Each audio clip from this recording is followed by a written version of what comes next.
You're listening to episode 132 of the Product Boss podcast. This is a very special episode we have today because Jacqueline and I recorded this podcast episode live last week at Dallas Market. It's actually unedited just to get to your ears faster. So you'll hear a bit of the audience, though honestly the mic did not pick them up very much. But I wanted to make sure to thank everybody that showed up at the show to be in the audience. You were incredible and we really, really appreciate it. If this episode hits home with you and you need some help implementing, we have created a mini course for you. It's called A Year of Content and helps to take the 3 C's that we talk about in the episode and gives you prompts, brainstorm sheets, and really shows you how to create a plan of action.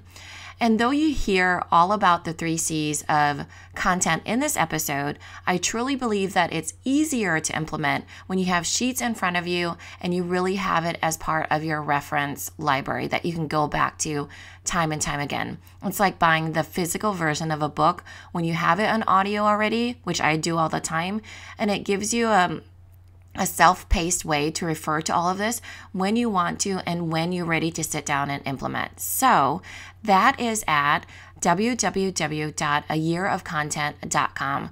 Don't forget that at the beginning. I also have in the show notes. And again, that's www.ayearofcontent.com. It's super cheap and super helpful, and we know you're going to love it. So now let's get on to the live recording from Dallas Market about the 3 C's of content. Welcome to the Product Boss podcast, where we help product-based businesses grow their sales and improve their strategies. Hey everyone, I want to introduce you to my co-host and biz bestie, Mina Kunlo-Sitep, an Amazon guru that has built a multi-6-figure product-based business. And introducing the other half of the Product Boss, Jacqueline Snyder. She has helped launch and grow over 500 fashion apparel and accessory brands, even one of her own. And together, we share our inventory of secret weapons that will help you dig deep and do the work it takes. Are you ready? Let's build together. I am Jacqueline Snyder. I am one of the co-hosts of the Product Boss podcast, and this is my co-host, Mina Kunlo-Sitep.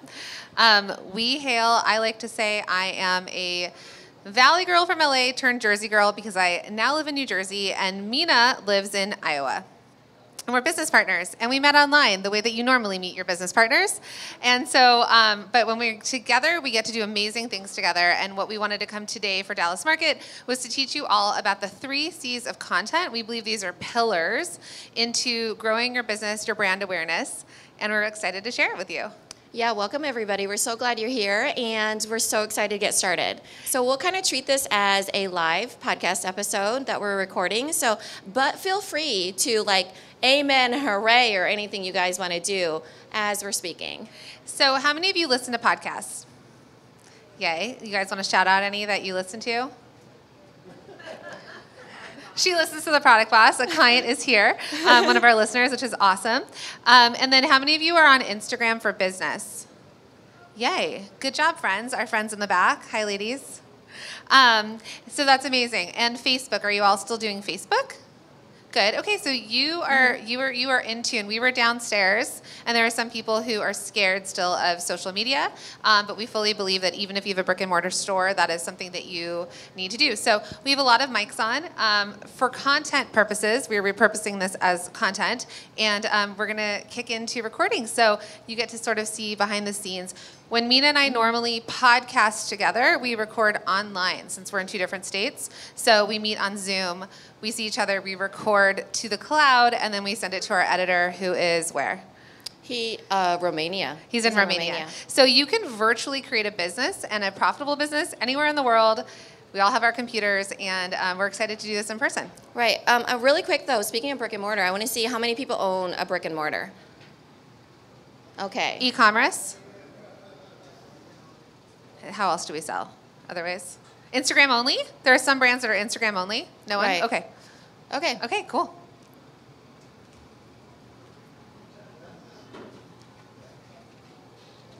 right, we're going to kick Alrighty. Hey, everybody, and welcome to another episode of the Product Boss Podcast. I'm your host, Jacqueline Snyder, with my delightful co-host, Mina Kunlo-Sitep. Hey, Mina. Hey, Jacqueline. So today we are going to talk about the 3 C's of marketing content that every product-based business needs.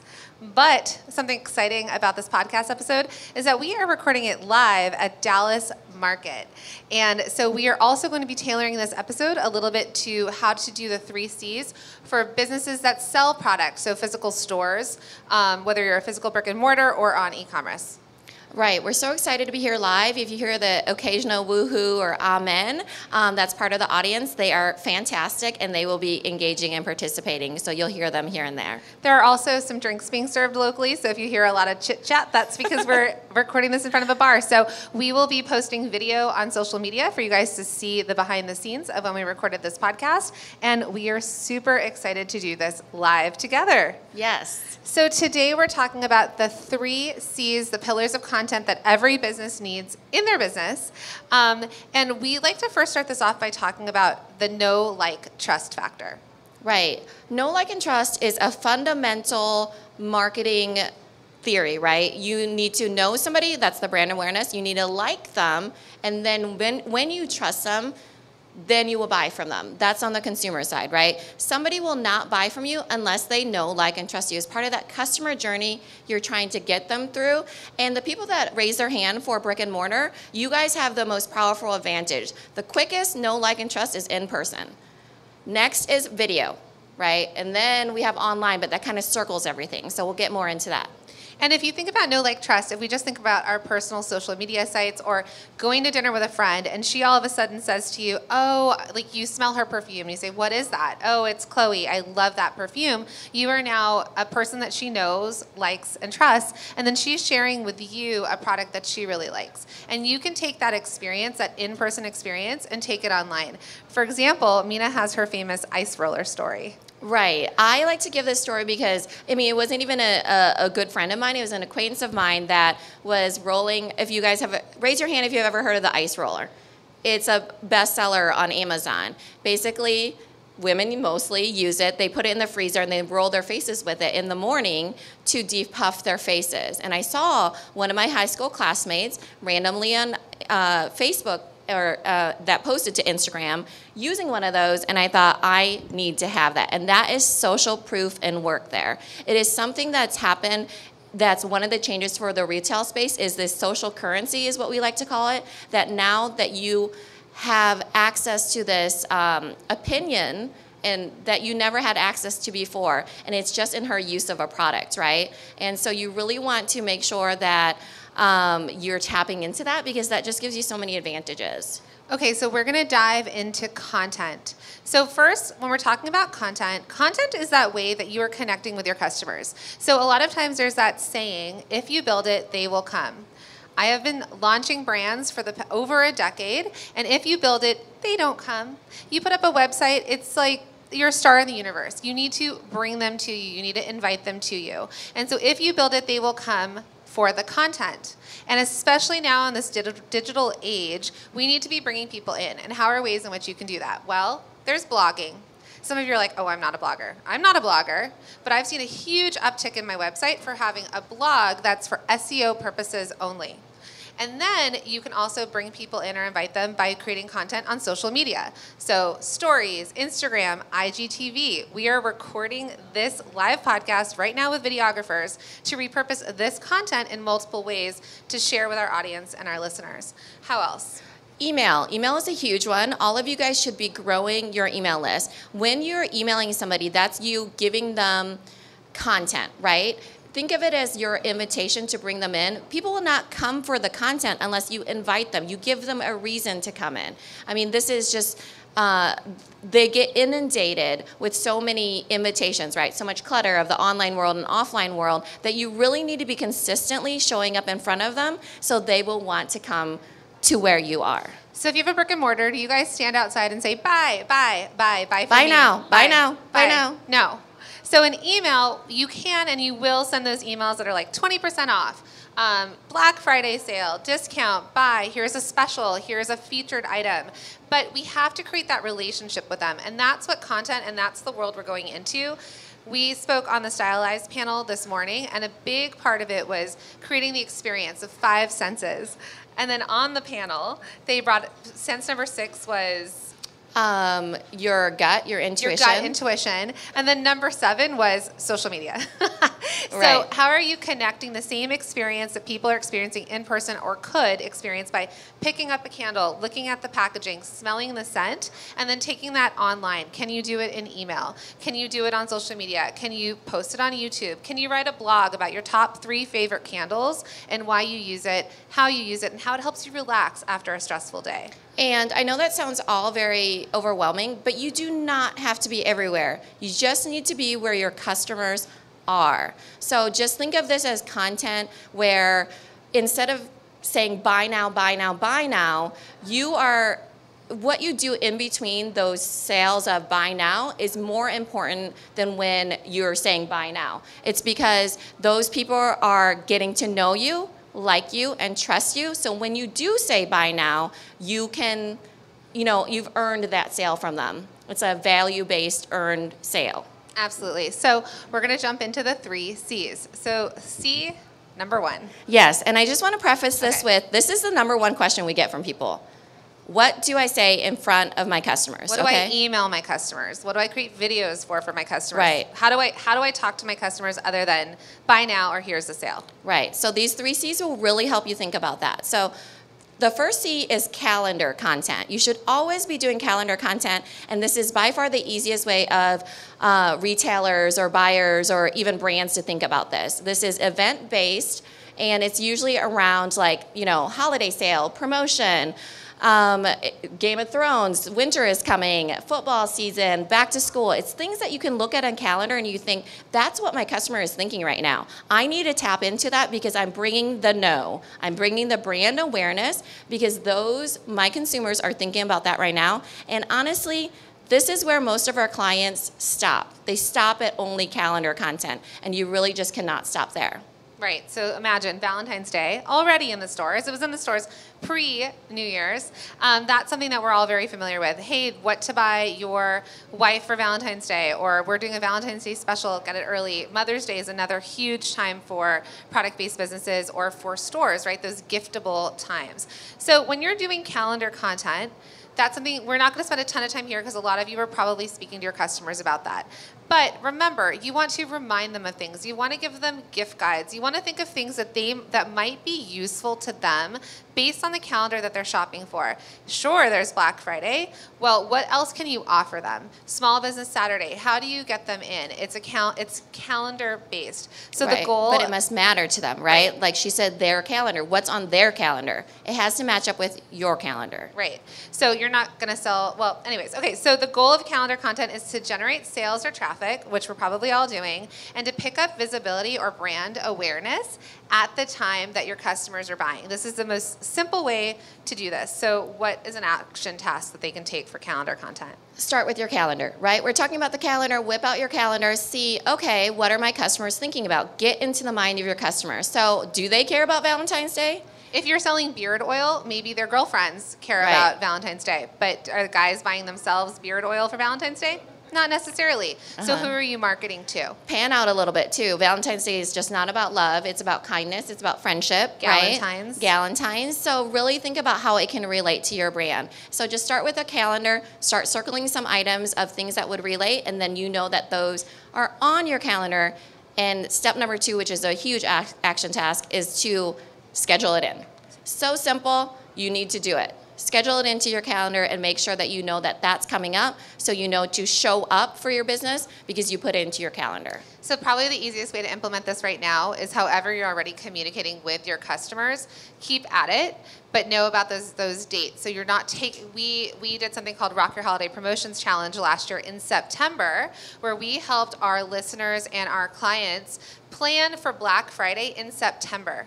People were like, oh my God, I've never been this prepared. I've never had all my sales mapped out. Well, we walked through what they wanted to offer on sale for Black Friday. That's a huge time for retail.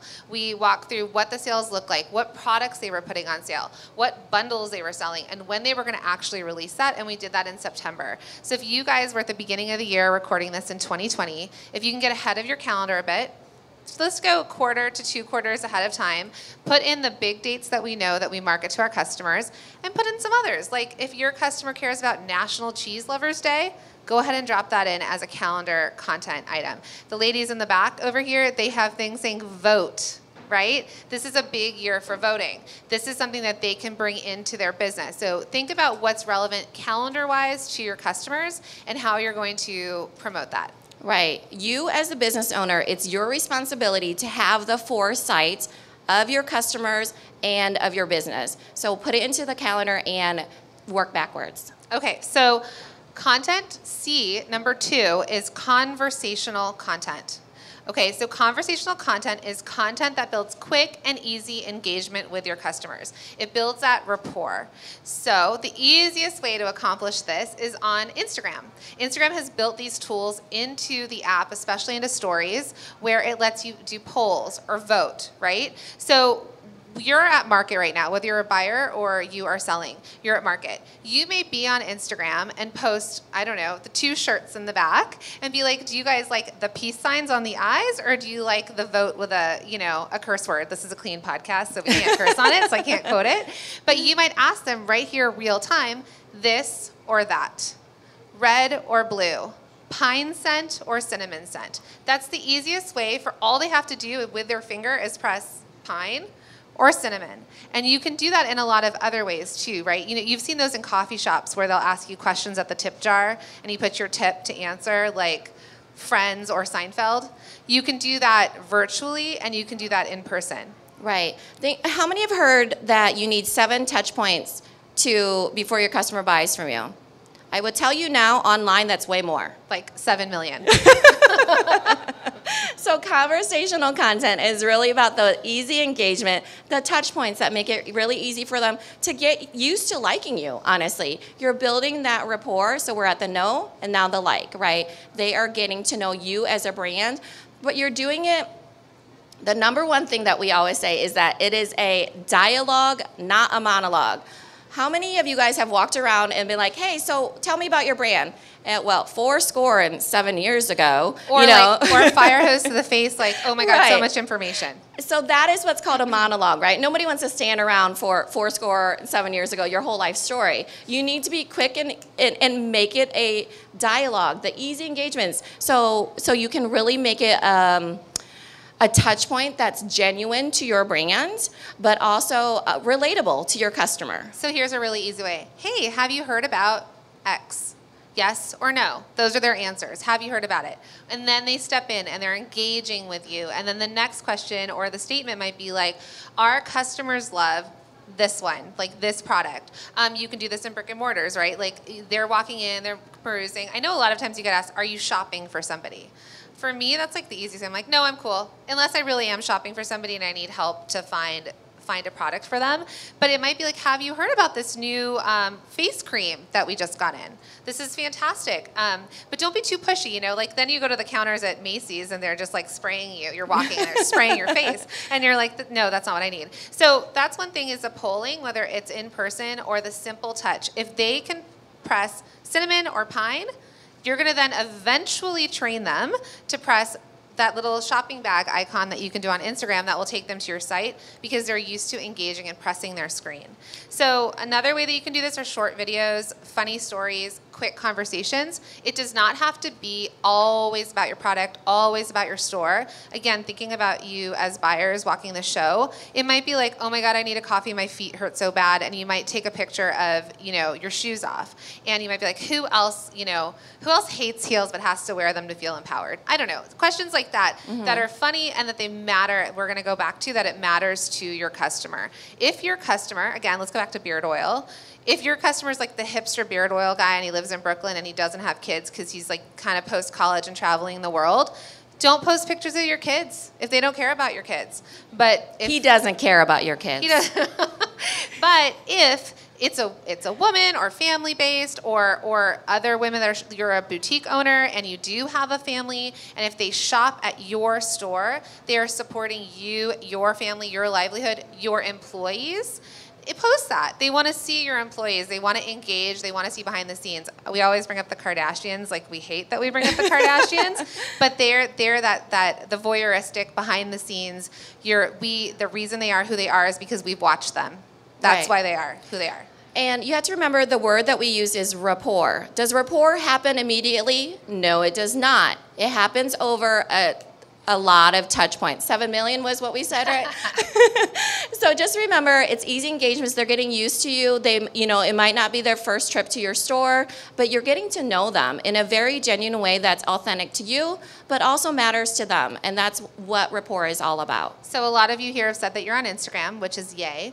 So post pictures. Stories is the easiest way. It's quick and easy, especially if you don't want to be the face of your brand. It goes away in 24 hours. So post something. If you're at Starbucks in line and you buy yourself a mocha, you might say coffee or tea. Just start posting really simple things that they can engage with. The slider bar, you can now change it to hands up amen or heart eyes, where you could take a picture of one of these booths if they allow you and tag them and then ask them to slide the little slider. So I think Instagram we talk about a lot for conversational content because it's direct connections with your customers. And the more they engage, the more you will show up in their feed and on their stories. Right. It's irresistible, right? How many people scroll their stories and are like, oh, okay, fine, I'll pick one, right? Because it's irresistible. They can't help it, whereas like takes some more energy to email somebody back. It's social media at its best, right? Stories is really easy for them to engage with you just in the simplest way possible that they can't resist but to do it. And if you're not social media and you're doing emails, for example, you could send a picture of a pine candle and a cinnamon candle and say, respond back, pine or cinnamon, and then respond to that with a coupon code. Here's 10% off this candle order. So now you've, customer service-wise, they've engaged with you. They've just picked this or that. And now you're responding with a coupon. And you can do that in the DM. We're not going to go that far. If you guys want to hear more about these things, listen to the Product Boss podcast. But those are just easy ways to engage. And those are simple, what we were calling, responses are calls to action, right? So you should always make it matter to your customer, and you should always have a call to action. Even if it's like off your Facebook post and you say, drop an emoji into the comments, or respond to this email really quick, pine or citrus, yes or no. So make it easy for them, but also ask them to do it. You always need to have a call to action, and that's for an invitation to respond to you. And an invitation to respond to you is engagement. And that call to action, remember, reminds them, they start to engage with you. So then when you say, I have a sale, they're going to respond to you. They're used to engaging with your emails, your social media, even your blog posts. So conversational. So then the third C is cornerstone content. Cornerstone content, yes. This is where it's more long form, right? This is the things that are usually evergreen that matter to your brand, but matter to your customer. Again, we're saying the same things because these all need to kind of go encompassing together. But Cornerstone is really about showing what you are as a brand. What matters to you, what are your values, what are your mission statement. Even if you're a boutique, you have a brand. You have a certain aesthetic. There's things that you buy out here for a specific reason. There are reasons why your customers come through their door because they want to feel that aesthetic. That is your brand. So you're making sure that you buy certain products because maybe they have a mission behind them, and you talk about those, and they have to matter to you, of course, and to your customer. And you can teach your customer to make it matter to them. Shout out to Elijah Rising in the corner over there. They are a mission-based business. They employ women that were in sex trafficking, and they employ them, they teach them a skill so that when they are in recovery, when they're getting off the streets, they now have something on their resume. So it makes your customer feel good. Does she need another candle? No.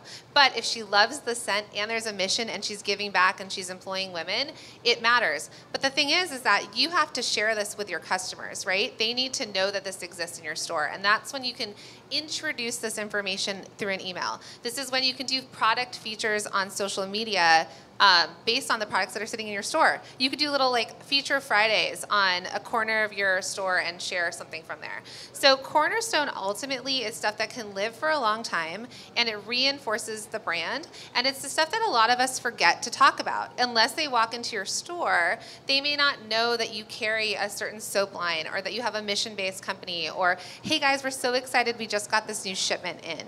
So think about that as Cornerstone content. Right. And the easiest way to approach this is frequently asked questions, right? What are your frequently asked questions that you get all the time? And that's how you first approach it for Cornerstone content. And that's because usually it's like how-to posts or transformations maybe, but it's things that live for a long time that show who you are and why you should matter. I was listening to a podcast the other day from one of the guys I listen to, and he was saying the most valuable thing online is what? Attention, is what he said, right? How many people agree with that? Wrong. I said wrong out loud when I was listening to it. It's actually trust, right? When we were talking about Kardashians earlier, yes, of course they have attention, right? They're celebrities. But you're not going to buy from them or trust or do anything related to them unless you trust them. And that is the most important thing. So this is what that Cornerstone content is building, is that trust part. So we're at know, like, and trust. And it's really getting them to understand why you exist, right? Why does your brand exist? And why should they care? Right. So, for example, how to post. So if you decide that you're going to do a blog, it might be like how to set them, like how to chill after work, if that matters to your customer. Mm-hmm. And you might feature a bath bomb. You might feature a candle. You might feature slippers that you're selling. That might be a blog that you're creating that's a how-to. There could also be a how to mix a special cocktail using these ingredients that we sell in our store. So you want to think about those how-tos. The other thing is educational infographics. A lot of times we've seen those. Behind-the-scenes videos are really great. We tell this to our product bosses all the time. We say, share behind the scenes of you packing and shipping for Black Friday. Share behind the scenes of you making your necklaces. Share behind the scenes of all the things, because people want to see it. I think Jasmine Star, who was on the podcast recently, she is really well known in the podcasting world and social media. She said the dirtier, the better. So if you have a packing room that looks a mess and everything's everywhere, share it. They want to see action. They want to see things actually happening. They want to see, right. They want to know about you, the store owner, or you, the brand owner. Right. And even if you're showing the unboxing of the products you're getting into the store, right? Or you're showing how you're setting out the sign to invite people in. The thing here is that you have to remember that you're proving your value to your customers, right? That's how you earn the trust. And a lot of times it comes through solving a problem for them. So what are some things that's why question and answer is so popular, right? It's because you're solving those obstacles they have in their brains by answering it for them before they can even ask it. So unbox something, talk about what might the first obstacles be in their mind. The first, are you struggling with this? And here's what you would use. And then talk about why you were inspired to bring it into your store and get them into your store and invite them in. Again, call to action. So many of you, because if you have a brick and mortar and you get to interact with your customers every day, have that experience of when you're seeing them, let's say they're looking at bangles and they're trying the bangles on and they're looking at them on their wrists and they're not sure what to get, and maybe they're shopping for their mom. You can do a post or a video of you showing the bangles and talking about each type of bangle, how it fits. It's easy to put over your hand, or maybe you need a smaller hand to do this. The things you would say to them in person if they were standing in front of you. So when you have that advantage of being in person with your customers, don't forget that. Take that online. Take that to the blog. Take that to an email. Engage. If anything, if you guys were to do anything, we ask you to just email your customers. Email them. Start a list. Start at the counter. Ask them to give you their email address, and then start to engage with them and email them. Right. So the goal of Cornerstone content is to give value while showing who you are as a brand, and continue to build trust from your customer, with your customer, so they buy from you again and again. So I want you guys to think of this as as legs on a stool, right?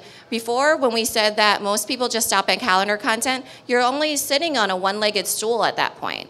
So you want to be a three-legged stool and have that foundation that's stable, the stable legs of a stool, and make sure that you have all three of those and they go together. Because what sits on top is know, like, and trust. If you feel like your store, the foot traffic, if you feel like this is all sort of dying, what do they know you for?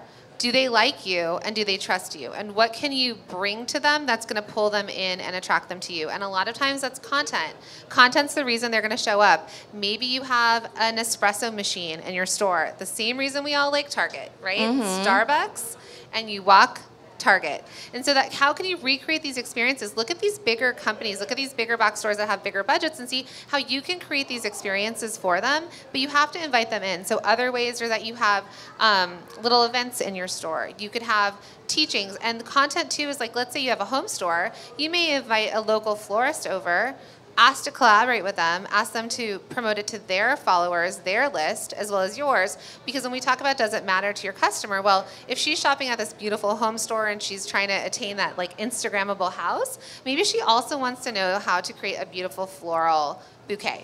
And that might be something that brings them into you. Right. So, last but not least, we want to remind you, actually this is now, there's still a lot more to come, guys. So, we want to remind you guys, you do not need to be everywhere. You just need to be where your customers are. And we wanted to share with you the 3 things that we've seen. We call them our success keys for our most successful clients of how they're using these 3 C's and why they have stood out and far surpassed the other people. Yeah, so the key number 1 is show up and show up consistently. So consistency is the key. You have to keep showing up for them. You may feel like it's the slowest drag of one person liking it at a time or one person joining your email list at a time. But if you continue to show up for them, it's a snowball. We talk about snowballs a lot, and it will grow. You just need people who want to buy from you. We do not have that many people on our email list. We don't have that many people on our Instagram, but we are a top business podcast on Apple Podcasts, and we are planning on hitting 7 figures in revenue. You do not need to have hundreds of thousands of Instagram followers to be a successful business. Right. Show up for them, though, you guys. That means show up for yourself, show up for your business, and show up for your customers. Just keep showing up. So key number 2 is engage and re-engage. So here's a tip for Instagram. If you get 1 person to comment, if you get 2 people to comment, because you always want to ask for those comments, engage with those. Tip, Instagram likes 4 words being used in comments. So thank you so much. We love it too. Add more words, not just like thanks or happy face emoji. Engage, because Instagram doesn't care who's leaving the comment. They just want that engagement back and forth. The more we engage, if we start with 3 comments, the more we engage, we may end up at 46 comments because Instagram's like, ooh, this person, your followers like this, they're engaging, and they're going to show it to more people. So engage, re-engage, and that goes to emails, that goes to people walking in the door. So even when we talked about you guys putting things in your calendar, right, for the calendar content. So do you just put it into your calendar and set it and forget it? No, you don't. You set it on your calendar to remind yourself to come back and to engage again. Because even though you say sale, you need to engage with that sale. You need to, build your own hype is what we like to call it. But I like to remind people because it feels a little bit, like you're a hype person. But that's not true. It's authentic. And you actually are trying to transfer excitement to your customer. That's what building your hype is all about. So when you have that sale or that promotion or you're putting out content, come back to it, re-engage with it. Don't just put it out there and it's just a one-way dialogue or one-way monologue and not a dialogue. Absolutely. So then the last key that we want to tell you is just be really interesting to your people. Your people, not all the people, but your people, your customers. If you are a local, a brick and mortar, a store, if they care about shop local, be important to them. You do not have to be for everybody. There are enough people in this world that can help you generate revenue, support your store, your employees, your family, that will buy from you because you're authentically, you had said, authentically you. Right. And be really interesting to your people. I mean, they care about you for a reason, right? I mean, it's hard to say really interesting, but at the same time, you attract the people that are just simply really interested in you. We have our diehard loyal listeners, and they are really interested in what we're doing. Do we have a million of them? No, we don't. But they are truly engaged. This is the whole thing about the 1,000 true fans, right? You want to make sure you're really interesting to your people, because it's okay if you repel people. It's okay if people unsubscribe. Those are not your people. You just need to be really interesting to your people and make it matter to them. And that's how you know that it's your people, because it matters to them. Absolutely. So we wanted to share a couple stories with you guys about clients, listeners, masterminders that we work with, that we want to just reinforce the fact that you don't have to be everywhere. You don't have to have 1 million followers to be successful with content and to have a successful business. So client number 1. So our client, she hit a 6-figure month because she has engagement email, or she's got really high engagement in her emails. So she sends out a newsletter. She sells wool, yarn, okay? And she has this amazing newsletter that she creates. She can sell $15,000 worth of wool, yarn. But you know, if you've ever shopped for yarn, it comes in little balls. Yeah. It's not that expensive. $15,000 from sending out one newsletter. She only has 15,000 Instagram followers, but she has a really, really committed group of people that love her. If she posts herself on Instagram, people will be like, oh my God, I love it. I love your sweater. I love where you are. They want to see her and they want to engage with her. Right. So she's going to hit 7 figures this year by selling yarn, and that's only having 15,000 followers on Instagram, but she knows where they're showing up in email and a newsletter, and there's a little bit on Instagram, but that's not the full driving force to her business. Right. And what does that mean? She's really interesting to her people. She's showing up consistently in her emails, and she's engaging and re-engaging with them everywhere else too. And she's creating content that they care about. So in her newsletter, she's creating content that they care about, something that's going to help them improve their lives, improve their hobby, something that they really care. Features on where the yarn is coming from, features on other people that she's importing from. So just think about that. It's what their customers care about. So on the flip side of that, we always hear about Instagram, right? I think that we bring it up all the time because it is becoming a social platform that is also shoppable. So we all have to know that Instagram is not going to go away.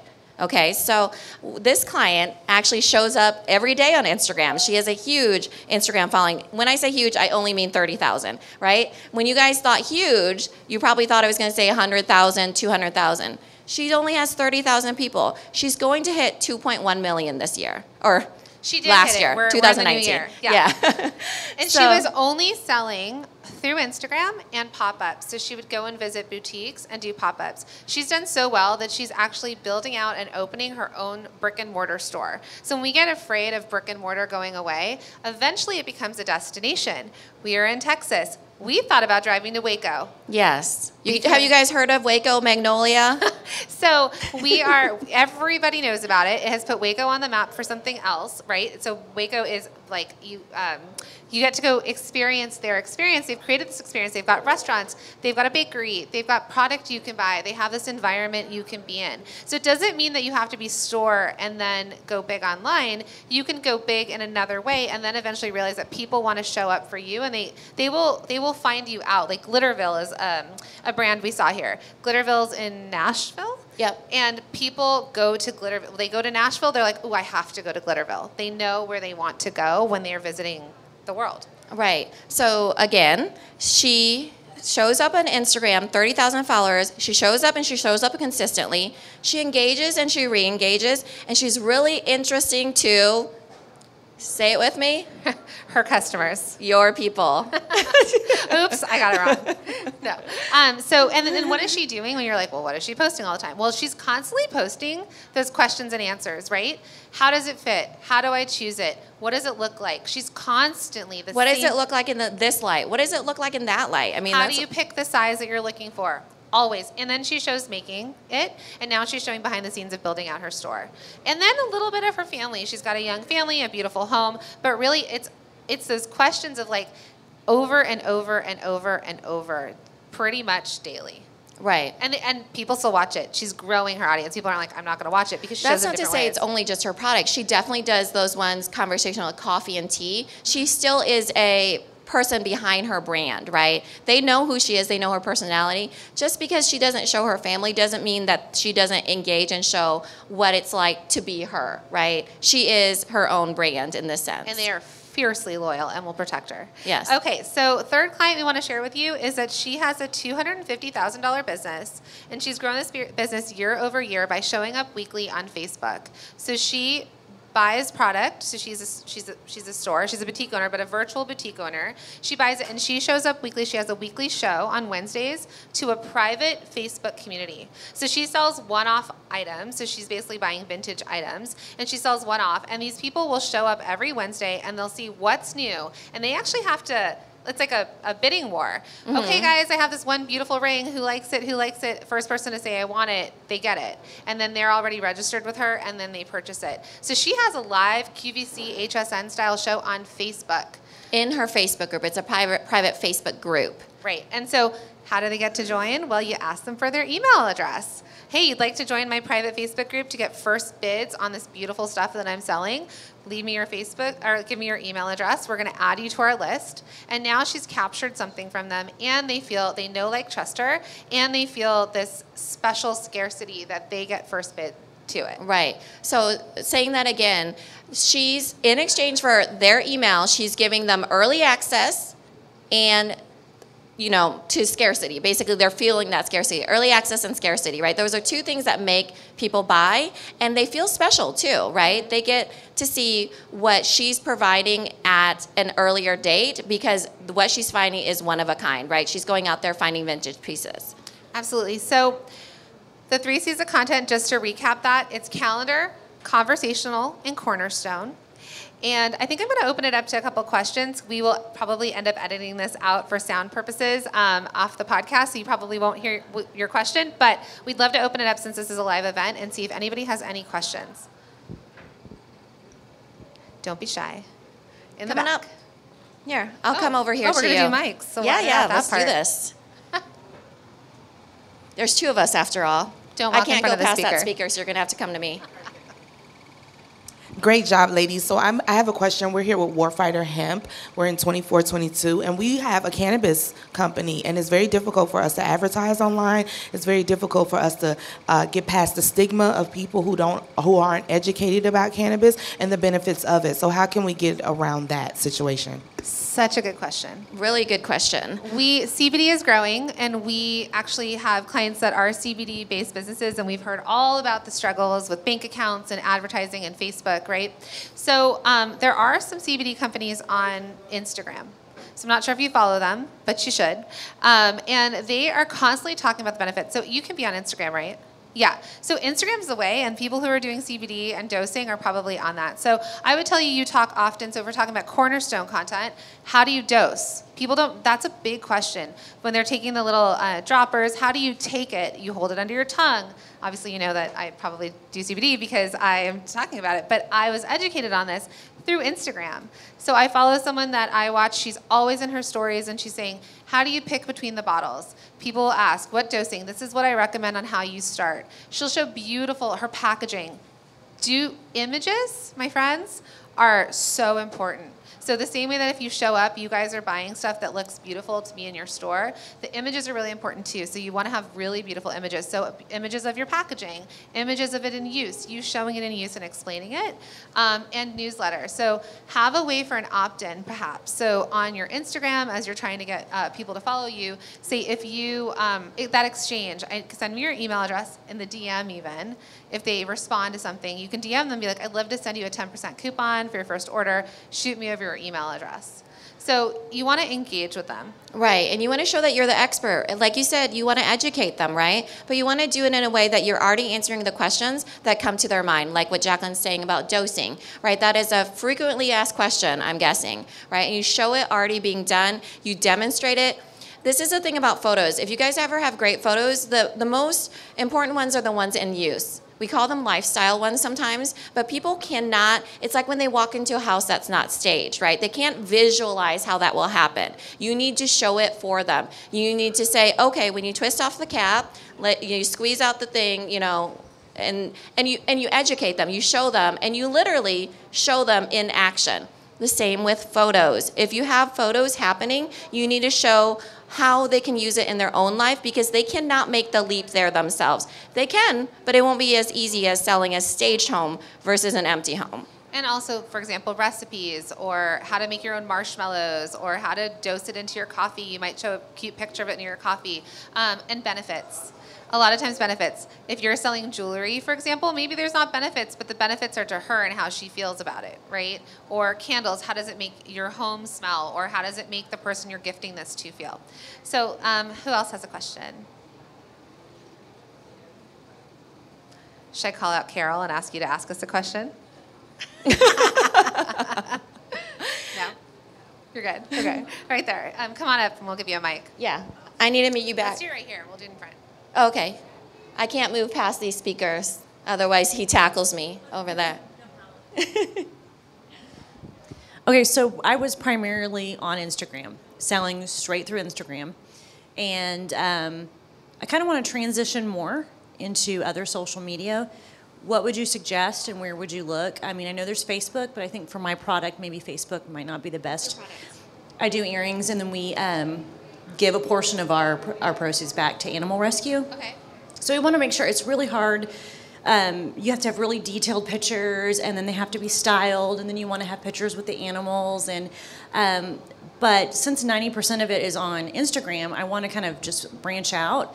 And I know some of the younger audience they use VSCO and they use different apps, but I'm wondering, are there any apps that some of maybe the younger generation is using to purchase on? You know when you feel old when you're like, oh my God, Instagram's passing me and now I need to know the next thing. If you're asking about Snapchat, no, they're not buying on there. They probably are, but here's the thing, right? You have to go where your customers are. If they're on Instagram, stick with Instagram. I would say if any of you guys are wondering where you could start immediately, it's your local people or your personal network, right? You are the only one that's where you are that has access to those people. You are the only one in the billions of people that live on this world. So start there if you want to go local, and then and try to collaborate with people that might have an online presence as well, because then you can, what we call, get in front of other audiences, right? But it's just building your visibility. That's about brand awareness. So I would say stick with Instagram because you need to, in order for people to want to work with you, you need to build your own clout too, right? And then at the same time, you're lifting each other up. So just start with your personal network and start local. And I would say you could start there, and then you can reach out to Facebook if that so happens to be where. I mean, local and Facebook really are like, bread and butter. They go together really well. Well, here's a question though. I mean, are they really young, your customers? Okay. Uh-huh.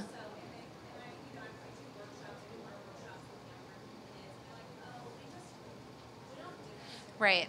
So Do they do Snapchat? What other apps are there? there's And are they really your customers, though? Are they bringing out their little wallets? their parents are. Okay. So Okay, she's saying that, because that was on Mike, but she's saying that basically her customers, the parents are buying it, and that they are not necessarily on Instagram. Instagram for the kids these days is maybe now Facebook for what it was too. So the one thing is Pinterest. Product people can be doing Pinterest. That lives for a long time, and that is a way that always, when you do Pinterest, have it click back to your website, so a way to purchase it. A lot of times people will do blogs on there that will click back. If you're going to do something on Pinterest, it might be like, top 3 gifts to buy for 8th grade graduation. And it might be a picture, and it might have words on top that's like 8th grade graduation. Moms might be searching on Pinterest still, and then they're going to click, and it's going to bring them to your website. Because if the parents are purchasing, now the next thing is like, who are these girls following? Like, where are they showing up? And then maybe it's about you getting it to the people they're following. And it doesn't need to be, again, a big influencer, but it needs to be someone that they do care about and that they do engage with. So Pinterest lives forever. Right now, Instagram has really leaned into it being a shoppable platform. And then I think it's just being visible. So we have a course called Multi-Stream Machine, where we teach product-based businesses how to get on multiple platforms to gain visibility to increase their sales. But that's because And we will bring up Amazon. I know a lot of you don't love Amazon, but Amazon is also leaning into brand development. If you're trademarked, you can have an entire brand page, and they're leaning into that. But you're getting in front of all of the traffic that Amazon's bringing. Or if you're getting onto, where else do we talk about? In wholesale, for instance, being here, right? Everybody else's customers. So you want to just get in front of more eyes with other people's traffic. Right, and I think I want to go back to be really interesting to your people. You probably do have to have some sort of presence on Snapchat, but the thing is Snapchat doesn't last very long at all. And the thing about Snapchat and about Instagram is that they follow people because they aspire to be those people. So you can show them that aspiration with being on Instagram just like you can show them on Snapchat. That's why we don't teach on Snapchat, because it doesn't live long enough. You're going to be turning your wheels with nothing happening. And what we used to think of as a website, as when a brand goes to validate somebody, they look on their website. Nowadays, it's Instagram. They go check them out on Instagram. I bet all of you, when you're buying from these booths, perhaps checked out their website and their Instagram. It's shifting for even the younger people that they don't care about your website. They will go to your Instagram or start from there, and then they might go over to your website. Okay, Carol has a question. Come on up. So my question is, what advice or suggestions would you give for someone who doesn't necessarily want to be the face of their brand? Yes, so my company is Asha Blooms. It's handcrafted, purposeful jewelry. So how many would you have believed that I'm an introvert? We're actually complete opposites. If you guys follow Myers-Briggs, I'm an INTJ. She's the complete opposite, EF, whatever it is. But we're actually extreme opposites. I live in Iowa. Jacqueline lives in New Jersey. We have complete opposite personalities. I'm an introvert. She's an extrovert. So I think everything is uncomfortable. The people that are okay with being uncomfortable, showing up consistently, engaging and re-engaging, those are the people that are giving themselves the extra edge, right? So if you don't want to be the face of your brand, I feel bad for you, because that's the way the retail space is going, When you're going to run a marathon, is it uncomfortable when you're running that first mile and then those 12 miles and then however many more miles? It's uncomfortable when you're training for something. It takes practice and showing up. You can't go to the gym and be like, I really want this to happen, right? I had to practice a lot. I grew up in a really traditional Asian household. I would get my body, I couldn't control it. My face would get beet red anytime I had to look at somebody in the eye, because we're taught to look down, right? So my whole life until I was about, I would say 27 years old. I know it seems like last year, but it's been a while. And so it took me a long time till my body didn't even react that way. So it just took a lot of practice. And I think you have to do that for yourself. You have to show up for yourself, for your business, and for your customers. And it gets uncomfortable at first, but you have to show a little bit of yourself, because that's what people want. So like we said, people buy from people. If you really, really cannot be the face of your brand, find someone who can. So if you're a store, maybe you have somebody who works in your store that could be the person that goes and shows stuff. If it's just your hands and your voice, then it's your hands and your voice. If it's still images, it's still images. We had one of our masterminders right now. She was she really challenged herself. She got all dolled up and had her husband take a picture, because her word of the year is confidence. Confidence. And confidence was her posting a physical photo of herself on her product page. And so she sells on Etsy. She never needed to be a face or anything, because Etsy is its own platform. It brings its own people. But people are starting to want to follow people on Instagram. They're sharing it. They're wanting to do that. So if you really don't want to be the face of your brand, can you find someone who can be? Can you find a brand rep? That's when people get brand reps. They ask people. Mm-hmm. And then last but not least, you can do user-generated content. So the brand Candels does a really good job of user-generated content. We've had No Issue Tissue on the podcast. They do user-generated content because they create tissue paper that all of you can go and purchase for your stores that's branded. And they're not, these guys aren't posting themselves printing paper, but they're showing all the beautiful places that the paper is being used. Right. And another point to that is that people do indeed buy from people. So if you don't want to be the human behind your brand, you need to humanize your brand. Nobody knows who Kat and Jack are. Nobody really knows if Melissa and Doug really exist, So you just need to make sure that there's this embodiment of your brand, whether that's in a person or not. But I will tell you, people love behind the scenes. It's the quickest way to reach somebody and get somebody to trust you. If you are indeed the face of your brand, being a humanizing your brand is a little bit harder when you're not the face of it. But it might not be like talking head. Right. It might be that you do like an overhead of you making your jewelry, for example, where they're just watching, but you do it a lot. Not one time and post it and hope people are watching, but it's like a weekly thing that you're constantly showing the next thing that you're making. It's time lapse, it's video, it's something, and then you're showing the finished product. You have to show up and show up consistently. Yeah, so we're going to end it with saying those 3 things, and we have one more thing that we say at every single one of our presentations, but it's show up and show up consistently, engage and re-engage, and be really interesting to Your people, yes. And we always end every single one of our presentations, even on video, with there's room. Like, which one now? There's room at the top for all of us. So we want you to know that there's enough room in the world and space in the world for there to be multiple CBD companies, jewelry companies, earring companies. There's room for all of us, and together, buyers, store owners, product-based businesses, we're the ones doing it together. We're building this, and we're building communities around our stores and our shopping areas and on e-commerce. And remember about that community. So there's room at the top for all of us. Yes, and you're the only you, so there's plenty of room at the top for all of us. So please, you guys, if you listen to podcasts, please subscribe. We're at Apple Podcasts, and just look up the Product Boss Podcast. Any podcast that you listen, anywhere you listen to podcasts, you can find us, the Product Boss Podcast. If you're on Instagram, please follow us at the Product Boss. And think about right now when you guys walk around the show, how you can, even if you're not posting live, grab content, take videos, pictures, ridiculous things of the coffee that you just made or the bar that you're going to walk up to after this, and then post it later to share your content. As you're walking, I'm giving you guys your new word of the year. Well, it's kind of words of the year, okay? As you're walking, your words of the year are show up, okay? Show up. Show up for yourself, show up for your business, show up for your customers. So as you're going to this new decade of 2020, as you're walking this amazing market, show up for everybody. Thank you for joining us for our first live podcast from Dallas Market.